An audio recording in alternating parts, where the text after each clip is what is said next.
Welcome students, welcome to the home classes. Last time electrostatics part में Coulomb's law, superposition principle and numericals ये हम लोग discuss कर चुके हैं और इस वीडियो में हम लोग स्टार्ट कर रहे हैं with continuous charge distribution. Yes, continuous charge distribution. So let's start our continuous charge distribution. Okay, continuous हम लोगों ने पढ़ा था, पहले चार्ज की कंडीशन पढ़ी थी कि charges are what, they are quantisation condition पढ़ी थी हम लोगों ने. क्लियर जी. अब एक चार्ज है, दो चार्ज है, तीन चार्ज है, इतने थोड़े कम चार्जेस हैं हमारे पास, लाइट चार्जेस है, स्मॉल चार्जेस हैं. तब हम लोग सिंपल चार्ज की कौन सी कंडीशन लेते हैं, हम लोग क्वांटाइजेशन कंडीशन जो है वो लेते हैं हम लोग, मतलब माइक्रोस्कोपिक लेवल पे. बट अगर चार्जेस जो है बहुत सारे बढ़ गए, एक बॉडी के ऊपर चार्ज बहुत सारा ज्यादा हो गया, तब वो जो क्वांटाइज चार्जेस आपने लिए थे, अब उनको डिफरेंशिएट करना जो है वो टफ हो गया, वो मुश्किल हो गया. तो एक किस्म का हम ये कह सकते हैं कि बॉडी के ऊपर जो चार्ज है, अब वो है तो क्वांटाइज चार्ज ही था इंडिविजुअल लेवल पर, बट अब जो चार्ज है चूंकि बहुत सारा आ गया, इंडिविजुअल चार्ज डिटेक्टेबल नहीं है, उनको आप पहचान नहीं कर पा रहे हो. अब हम लोग ये कह सकते हैं कि उस बॉडी के ऊपर चार्ज जो है वो कौन सी फॉर्म में है, कंटिन्यूस फॉर्म में है. तो इस चीज को हम लोग कह सकते हैं that is a continuous charge distribution. Clear. तो इसमें हमारे पास ये रहता है कि माइक्रोस्कोपिक लेवल पे कूलम्स लॉ जब यूज करा या यूज करा तो उसमें दो ही चार्जेस थे, स्मॉल चार्जेस थे, तो वो क्वांटाइज फॉर्म में लिए. अब जब किसी बॉडी के ऊपर बहुत सारा चार्ज आ गया तो चार्ज बिल्कुल क्लोज हो जाता है, जिसकी वजह से आप लोग एक सिंगल चार्ज को या सिंगल जो इलेक्ट्रॉन ट्रांसफर हो गया उसको डिफरेंशिएट नहीं कर पाते हो. तो ऑन द होल तब हम कहते हैं क्या, कंटिन्यूस चार्ज बनता है. अब इसको और समझने के लिए एक एक्टिविटी करते हैं हम लोग. So let's start with activity. मेरे हाथ में कुछ दाने हैं यहाँ पे, इनसे हम एक्टिविटी करेंगे. ठीक है, एक दाना रखा है यहाँ पे, आप देख रहे होंगे इसको. ठीक है, ये हमारा पॉइंट चार्ज को मान लेते हैं रिप्रेजेंट कर रहा है. ये माइक्रोस्कोपिक लेवल की बात कर रहे हैं हम लोग. अब इसके साथ जो है एक दाना और आ गया. क्लियर. अभी भी हम लोग क्वांटाइजेशन की कंडीशन ही फॉलो करेंगे क्योंकि चार्ज बहुत कम है, 2 पॉइंट चार्जेस हैं, चार्ज बिल्कुल कम है, इसलिए हम क्वांटाइजेशन की कंडीशन को ही जो है वो फॉलो करेंगे हम लोग, वो मान के चलेंगे हम लोग. लेट अस सपोज कि अब ये चार्जेस जो है धीरे धीरे करके क्या हो रहे हैं, बढ़ रहे हैं. ओके, धीरे धीरे चार्जेस जो है वो बढ़ रहे हैं, इंक्रीज हो रहे हैं, और इंक्रीज होते, अब मान लेते हैं उस बॉडी पे बहुत सारा चार्ज आ गया. क्लियर. अब बहुत सारा जब चार्ज आ गया तो आप इंडिविजुअल चार्जेस को डिफरेंशिएट नहीं कर पाते आप. क्लियर. अब हम कह सकते हैं कि हमारा चार्जेस जो है किस्म का वो क्वांटाइज तो था ही, बट अब कंटिन्यूस फॉर्म में आ गया है. अब यहाँ का ये मीनिंग नहीं कि क्वांटाइजेशन की कंडीशन खत्म होगी. वापस जब हम लोग माइक्रोस्कोपिक लेवल पे चलेंगे, क्लियर, तो वो चार्जेस आप सेपरेट करके quantisation condition is still there. But जब आप लोग एक बॉडी पर बहुत सारा चार्ज डिपॉजिट हो गया, बहुत सारा चार्ज आ गया, बड़े लेवल की बात करते हैं, तो फिर हम लोग वो इंडिविजुअल चार्ज डिटेक्ट नहीं कर पाते हैं, जिसकी वजह से हम लोग कहते हैं कि चार्जेस जो हैं वो क्वांटाइज्ड फॉर्म में चले गए हैं, सॉरी कंटिन्यूस फॉर्म में चले गए हैं. तब हम कहते हैं ये डिस्ट्रीब्यूशन जो है बॉडी के ऊपर चार्जेस की, that is our continuous charge distribution.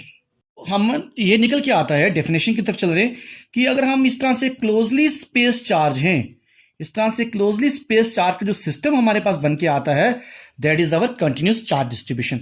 तो ये डेफिनेशन निकल के आती है हमारे पास कि इस system of closely space charges is said to form continuous charge distribution.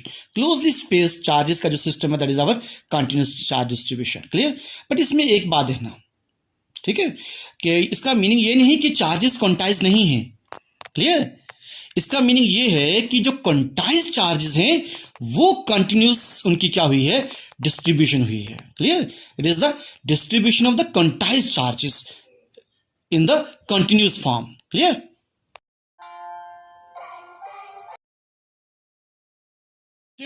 Types of CCD, continuous charge distribution. तो कंटिन्यूस चार्ज डिस्ट्रीब्यूशन चार्जेस जो है वो तीन तरह से जो है वो डिस्ट्रीब्यूट हो सकते हैं. That is the linear charge distribution, second is our surface charge distribution, and तीसरा क्या आ गया आपका, वॉल्यूम चार्ज डिस्ट्रीब्यूशन. क्लियर. तो मैं तीनों को कंबाइन में ही ले रहा हूं ताकि आपको आइडिया बन जाए. तो इनका मीनिंग क्या है, लीनियर चार्ज डिस्ट्रीब्यूशन, जब कभी भी चार्जेस हमारे एक लाइन पे डिस्ट्रीब्यूट हो गए, एक वायर पे डिस्ट्रीब्यूट हो गए, चाहे वो स्ट्रेट लाइन है या फिर कर्व्ड है, उसके ऊपर चार्जेस की डिस्ट्रीब्यूशन है, that is our line charge distribution.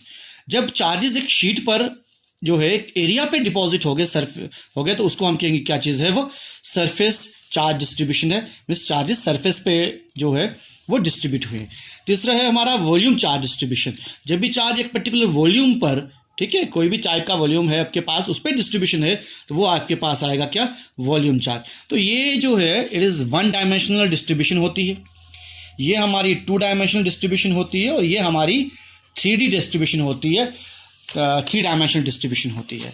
अब इन तीनों में एक एक टर्म जो है वो इन्वॉल्व होती है। लीनियर चार्ज डिस्ट्रीब्यूशन में हमारे पास टर्म आती है लीनियर चार्ज डेंसिटी। कौन सी आती है, लीनियर चार्ज डेंसिटी, जिसको हम लिखते हैं किससे, लैम्डा से रिप्रेजेंट करते हैं हम लोग। और ये क्या है, चार्जेस पर यूनिट लेंथ। क्या डेफिनेशन है लीनियर चार्ज डेंसिटी की, that is a charges per unit length. इसका मतलब एक आपके पास लाइन है, क्लियर। अब इसमें 100 चार्जेस है मान लेते हैं, और इसकी लेंथ जो है वो कितनी है, 10 सेंटीमीटर है। तो पर यूनिट लेंथ मतलब 1 सेंटीमीटर में कितने चार्ज आए उसको फाइंड करना है। तो क्या करेंगे हम लोग, 100 मीन्स टोटल जो आपके पास चार्ज आया डिवाइड बाई लेंथ कितनी है, 10। तो 100 डिवाइड बाई 10 कितना होगा, 10। वो जो 10 वैल्यू आ रही है ना, वो क्या है, लैम्डा है, that is the linear charge density है, चार्जेस पर यूनिट लेंथ है, क्लियर। इस तरीके से सरफेस चार्ज डेंसिटी, जिसको हम सिग्मा से रिप्रेजेंट करते हैं, it is charges per unit area, clear, charges per unit area. तो यहां से आप DQ निकाल सकते हैं, DQ इज इक्वल टू कितना आएगा, सिग्मा इंटू DS। तीसरा आगे आपके पास आ गया क्या, volume charge density. Volume charge density को रो से रिप्रेजेंट करते हैं हम लोग, और ये क्या है, चार्जेस पर यूनिट वॉल्यूम। तो यहाँ पे आ गया charges per unit length, charges per unit area और चार्जेस पर यूनिट वॉल्यूम, ठीक है। तो जैसे यहाँ पे आएगा DQ is equal to rho into DV आ जाता है, clear. Let us calculate the force on a test charge due to the linear charge distribution. Suppose करते हैं कहीं पे लीनियर चार्ज डिस्ट्रीब्यूशन है, ये मान लेते हैं एक डिस्ट्रीब्यूशन की है हमने, लीनियर चार्ज डिस्ट्रीब्यूशन है, एक लेंथ ली है, कितने लेंथ है, L लेंथ है, और ये हमारा एक टेस्ट चार्ज है, एट डिस्टेंस मान लेते हैं R। हम लोग ये फाइंड करना है यहाँ पे कि इस पूरे जो चार्ज डिस्ट्रीब्यूशन है, कंटिन्यूस चार्ज डिस्ट्रीब्यूशन हमने ली है, इस पूरे के रिस्पेक्टिव इस Q0 चार्ज पर टोटल फोर्स जो है वो कितनी आएगी। तो लेट अस सपोज हमने यहाँ पे जो लीनियर चार्ज डेंसिटी है वो कितनी है, लैम्डा है। तो यहाँ पे ध्यान रखना, टोटल फोर्स फाइंड करने से पहले हमें क्या करना पड़ेगा, स्मॉल फोर्स फाइंड करनी पड़ेगी। तो उसके लिए हम लोग क्या करते हैं, लेट अस यहाँ पे एक स्मॉल एलिमेंट लेते हैं, लेंथ एलिमेंट ले रहे हैं हम लोग कितना, DL, और इस लेंथ एलिमेंट में चार्ज मान लेते हैं कितना है, DQ है, क्लियर। तो यहाँ का चार्ज कितना है, DQ, और यहाँ चार्ज कितना है, Q0। अभी जो स्मॉल फोर्स इसके ऊपर आएगी Q0 के ऊपर, due to this length element DL, वो फोर्स स्मॉल फोर्स किसके इक्वल होगी, that is equal to DF equal to 1/4 pi epsilon naught. Coulomb का यूज कर रहे हैं हम लोग। एक चार्ज हमारा Q0 है, दूसरा चार्ज कितना था, यहाँ पे हमारा DQ चार्ज था, upon R² into unit vector कितना है, R, क्योंकि इसका डायरेक्शन आउटवर्ड होगा, क्लियर। और यहां से देखेंगे आप लोग, so DF is equal to 1/4 pi epsilon naught Q0 DQ। अभी पहले पढ़ के आए हम लोग, हमारे पास लैम्डा इज इक्वल किसके इक्वल था, DQ बाई DL। तो यहां से DQ किसके इक्वल आएगा, लैम्डा इंटू DL। तो यहाँ पे DQ की जगह लिखा हमने लैम्डा इंटू DL, क्लियर। अब ये हो गया स्मॉल फोर्स। अब ऊपर जो है total force on Q0 due to the whole length, L length के रिस्पेक्टिव कितनी आएगी, तो इंटीग्रेट करेंगे हम लोग। सो टोटल फोर्स जो आएगी दैट इज इक्वल टू इस Q0 upon 4 pi epsilon naught, integration line integral ले रहे हैं हम लोग, L लिखा है, और the complete length lambda upon R² unit vector R into DL। तो ये निकल जाएगी टोटल फोर्स निकलेगी। सिमिलरली हम कैलकुलेट करते हैं अब क्या, फोर्स कैलकुलेट करना है उसी टेस्ट चार्ज पे due to the surface charge distribution. तो इसके लिए मान लेते हैं एक शीट है हमारे पास, इसमें चार्जेस की डिस्ट्रीब्यूशन है, इसका एरिया हमने लिया है कितना, मान लेते हैं S लिया है। इसी में भी क्या कर रहे हैं, स्मॉल एलिमेंट ले रहे हैं, ठीक है। ये हमारा टेस्ट चार्ज है एट ए डिस्टेंस R, ठीक है, इसका डायरेक्शन भी आउटवर्ड होगा। तो स्मॉल एलिमेंट जैसे पहले कंसिडर किया था स्मॉल लेंथ, यहाँ पे स्मॉल एरिया एलिमेंट हम लोग कंसिडर करते हैं, क्लियर। और मान लेते हैं कि इसके अंदर जो चार्ज है वो कितना चार्ज है, DQ चार्ज है। तो पहले इस सरफेस जो एलिमेंट लिया है इसके रिस्पेक्टिव हम Q0 पे फोर्स फाइंड करेंगे। तो small force is given by DF equal to 1/4 pi epsilon naught Q0 D Q upon R square into unit vector R, ये जैसे पहले आया था वैसे ही है। अब यहाँ पे डी क्यू जो है वो किसके इक्वल हो जाएगा, हमारा सिग्मा इंटू डी एस हो जाएगा। तो ये हमारी स्मॉल फोर्स है। टोटल फोर्स निकालने के लिए हम लोग इंटीग्रेट करेंगे हम लोग, तो क्या बनेगा, F equal to Q naught upon 4 pi epsilon naught integration over the surface, ये सरफेस इंटीग्रल ले रहे हैं हम लोग, ठीक है। तो sigma R square into unit vector R into D S. थोड़ा डिफरेंस देख लेना, पहले वाले लीनियर डिस्ट्रीब्यूशन के केस में हमारे पास यहाँ लैम्डा आया था और यहाँ लेंथ एलिमेंट आया था, क्लियर। अब यहाँ पे सिग्मा आ रहा है और यहाँ पे सरफेस एलिमेंट जो है या एरिया एलिमेंट जो है वो आ रहा है, क्लियर। इसी तरीके से हमारे पास अगर हम कैलकुलेट करना चाहते हैं वॉल्यूम चार्ज डिस्ट्रीब्यूशन के रिस्पेक्टिव किसी टेस्ट चार्ज पे फोर्स, तो उस केस में हम डायरेक्ट भी लिख सकते हैं या आप लोग उसी के एनालॉजी फॉर्म कर सकते हैं। हमारे पास ये एक वॉल्यूम एलिमेंट लिया, हमने वी लिया है, ये टेस्ट चार्ज लिया है हम लोगों ने, एक स्मॉल एलिमेंट हम कंसिडर कर रहे हैं जिसका वॉल्यूम कितना लिया है डी, और इस पे जो है मान लेते हैं कि चार्ज कितना है डी क्यू है। तो इसके ऊपर टोटल फोर्स जो निकलेगा ऊपर वाले इस कितना आएगा, F equal to Q naught upon 4 pi epsilon naught integration over volume integral rho upon R square into unit vector R into DV. तो आप लोग डिफरेंशिएट कर सकते हैं, यहाँ पे पहले वाले में लैम्डा आ रहा था, यहाँ सिग्मा आ रहा है और यहाँ पे कितना आ रहा है, रो आ रहा है। तो उस एनालॉजी से आप लोग इसको आराम से कर सकते हैं। अब हम कैलकुलेट करते हैं SI units and dimensions of lambda, that is our linear charge density, sigma that is our surface charge density and rho that is our volume charge density। तो इनके यूनिट्स और डायमेंशंस फॉर्म निकालते हैं। तो पहले इनका रिलेशन देख लेते हैं हम लोग, तीनों का रिलेशन। लैम्डा का रिलेशन क्या आया था, D Q by D L. Sigma का रिलेशन हमारे पास कितना है, D Q by D S. और रो का रिलेशन कितना आया हमारा, D Q by D V, clear.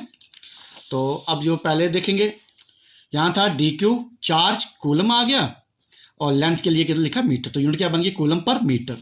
Similarly यहाँ पे चार्ज कूलम और नीचे एरिया एलिमेंट है तो उसका यूनिट कितना आया, मीटर स्क्वायर। तो इसकी यूनिट बन गई कितनी, coulomb per metre square. Similarly यहाँ पर चार्ज कूलम और वॉल्यूम के लिए कितना आ जाएगा यहाँ पे, मीटर क्यूब, क्योंकि वॉल्यूम का यूनिट जो है वो कितना है, मीटर क्यूब है, क्लियर। तो इसके बाद जो है अब इनके डायमेंशन पे चलते हैं हम लोग, क्लियर।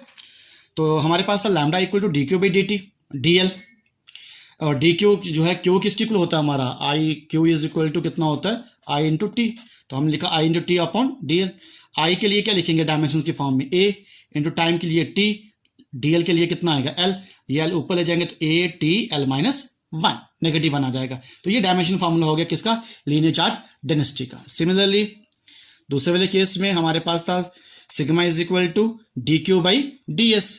इसमें कितना आएगा, डी क्यू की जगह क्या लिखेंगे हम लोग, I T upon D S. तो एरिया है ना, एरिया के लिए 2 बार लिख लेंगे हम लोग, एल इंटू एल। तो ये आगे आएगा कितना, ए टाइम का टी, नीचे कितना आ गया एल स्क्वायर, इस एल स्क्वायर को ऊपर लेके तो एल माइनस 2 बन जाएगा। तो A T L negative 2 dimension formula आ गया। Similarly rho volume charge density का dimension formula that is A T upon कितना आ जाएगा, एल क्यूब आ जाएगा, and that is equal to A T L कितना हो जाएगा, -3। तो ये डायमेंशन फॉर्मूला इसका आ गया।